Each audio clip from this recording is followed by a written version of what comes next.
Une présidentielle après une campagne pas comme les autres. Électrisée par le thème de la sécurité et de l'immigration, les résultats s'annoncent serrés. Depuis ce matin, les bureaux de vote sont placés sous haute surveillance. De nombreux militaires sont déployés dans tout le pays.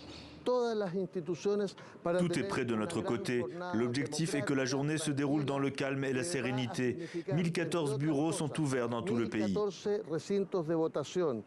Le président sortant de gauche, Gabriel Boric, au pouvoir depuis 2021, ne peut se représenter. La Constitution l'en empêche. Il est aussi devenu impopulaire après avoir échoué à réformer la Constitution issue de l'ère Pinochet.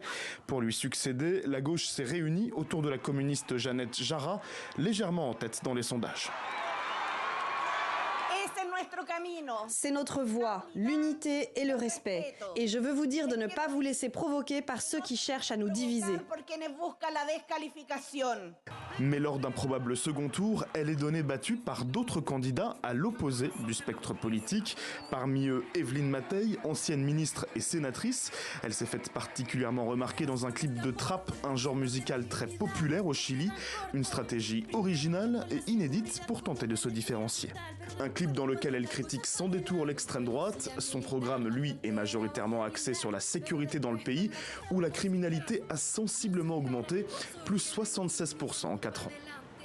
À l'extrême droite, on retrouve José Antonio Cast, 59 ans, perdant au second tour lors de la dernière élection. Ce défenseur du dictateur Pinochet parle aussi beaucoup de la sécurité et d'immigration et critique ouvertement le bilan de la gauche. Boric n'a pas pu fermer les frontières, ou plutôt il n'a pas voulu fermer les frontières. Boric a dit qu'il allait nous apporter la sécurité et il nous a laissés dans l'insécurité. Dernier candidat en lice, Johannes Kaiser, 49 ans, pourrait créer la surprise. Il tient le discours le plus radical contre les migrants en situation irrégulière. Fait notable dans cette présidentielle, 3 des 4 candidats sont d'origine allemande. Parmi eux, José Antonio Cast est le fils d'un ancien nazi réfugié au Chili après la Seconde Guerre mondiale. Ce dimanche, 15 millions de Chiliens sont appelés aux urnes.